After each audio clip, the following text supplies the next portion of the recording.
Hizam dapat rasakan tak apalah Emilia ni dah buat dekat bilik dia. Masuk je bilik, semua okey. Tak ada satu pun yang berusik.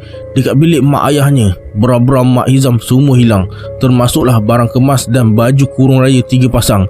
Dipendekkan cerita, polis datang rumah. Rupa-rupanya Emilia panjat pagar belakang rumah yang paras pinggang tu dan masuk rumah ikut tingkap jamban.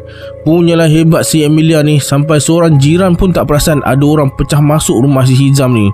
Bunyi kaca pecah pun tak dengar. Jiran sebelah rumah mula syak sesuatu bila dia balik dari beli sarapan. Nampak pintu rumah terbuka luas.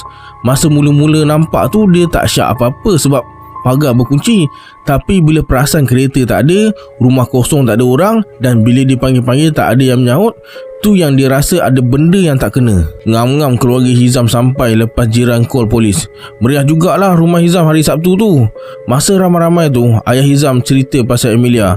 Ada budak-budak taman bagi tahu sejak Selasa lepas, dekat taman permainan ada makcik melepak dalam terowong bawah gelonsor. Sampai mereka nak main-main dekat situ pun tak berani sebab macam orang gila punggah plastik beg banyak-banyak. Jadi ini bermakna Emilia dah lama lah sampai, bukan semalam sampai dari KL. Hizam tiba-tiba mensan. Sedar-sedar je dah ada dekat hospital.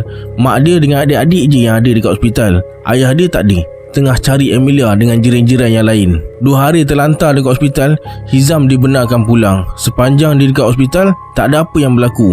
Pencarian Emilia pun dah diberhentikan lepas mereka tak jumpa perempuan psycho tu. Tapi bukanlah bermakna dah berhenti terus, cuma berjaga-jaga. Dan komuniti dekat situ termasuk pihak polis masih buat pemantauan kalau ternampak wanita gelandangan bawa beg-beg plastik. Sampai dekat bilik, Hizam terus rebah atas tilam. Dia rasa macam ada sesuatu bawah bantal. Bila periksa, terjumpa t-shirt PDI warna pink. Cepat-cepat Hizam sorok baju tu. Dia buat keputusan untuk rahsiakan. Dah tak sanggup nak buat keluarga dia panik lagi. Cukuplah tu. Lagipun kesian dekat adik-adik dia sampai ayah tak bagi main dekat luar. 2 hari terkurung membuatkan Hizam bosan. Jadi dia cakap dekat mak nak pusing-pusing main basikal kejap. Malam tu Hizam melepak dekat rumah macam biasa dan join adik-adik yang lain tengok TV. Dia cuba belagak macam biasa, tapi sebenarnya dia trauma dengan kejadian Emilia ni.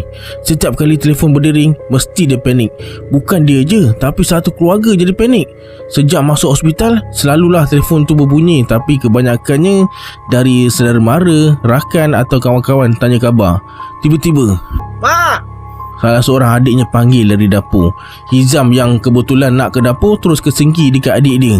"Ada plastik hitam dekat pagar tu," kata adiknya sambil tunjuk ke arah plastik sampah padat berisi tergantung dekat jeriji besi pagar. Hizam dah cemas. Lampu belakang dinyalakan dan mak panggil jiran sebelah. Ayah dia masa tu keluar pergi beli sate. Pakcik sebelah rumah datang ditemani isteri dan anak bujang mereka 2 orang periksa plastik tersebut. Bila dicucuk-cucuk dengan kayu, macam ada benda lembut tapi berisi. Ditariknya sampai koyak plastik dan terkeluarlah bangkai kucing tak berkepala. Istighfar panjang makcik sebelah rumah tu. Kejap je dah ramai jiran tetangga dekat belakang rumah Hizam tu. Tengah ralit berteori pasal Emilia dan bangkai kucing tu, semua dikejutkan dengan budak-budak terjerit-jerit dari basikal masing-masing. "Makcik gila, beg plastik ada dekat taman!" Geng-geng bujang semua dah melompat atas motor nak ke taman. Ayah yang kebetulan baru pulang tu terpaksa keluar balik pergi ke taman dengan Hizam. Sampai dekat taman permainan, geng-geng bujang dah berkerumun dekat satu pokok rendang. Bawah pokok tu ada beg-beg plastik. Dalam beg plastik tu banyak gila kain-kain, pakaian, langsir rumah pun ada. Kain batik, kain plekat, bra, spender lelaki dan perempuan, kain alas meja, macam-macam lah. Beg-beg plastik tu kata Hizam ialah beg yang shopping mall selalu bagi tu. Sebelum mall-mall start guna paper bag, zaman tu mall selalu bagi beg plastik. Semua orang dekat situ yakin ini kepunyaan Emilia. Ada beg Sogo, Paksen, beg-beg butik dekat Jalan Tar, beg IKEA pun ada, dan semua isi baju kain entah mana si Emilia ni rembat. Tiba-tiba bunyi besi berlaga mengejutkan semua orang. Seorang perempuan gelandangan berdiri dekat sebelah motor-motor kapcai yang dah bergelimpangan jatuh atas jalan. Wajahnya bengis. Hizam masa tu cepat-cepat masuk dalam kereta. Dia tak sanggup nak berdepan dengan Emilia lagi. Dari dalam kereta dia boleh dengar orang cakap, "Kepung, kepung." Hizam tengok dari cermin kereta macam mana Emilia meronta-ronta sambil terjerit-jerit menangis. Geng-geng bujang dah pegang kedua-dua pergelangan tangan dan kaki.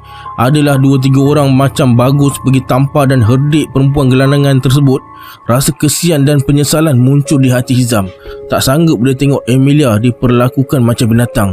Dipendekkan cerita, perempuan gila pemunggah beg plastik tu dibawa ke balai polis. Hizam dah tak tahu apa jadi lepas tu. Minggu berlalu dan kehidupan kembali macam biasa. Ibu bapa Hizam pun dah bagi perhatian dekat dia. Internet disambungkan semula, tapi Hizam dah tak macam dulu. Sebelum ni melekat je dekat depan monitor. Sekarang ni nak tengok dia main seminggu sekali pun susah.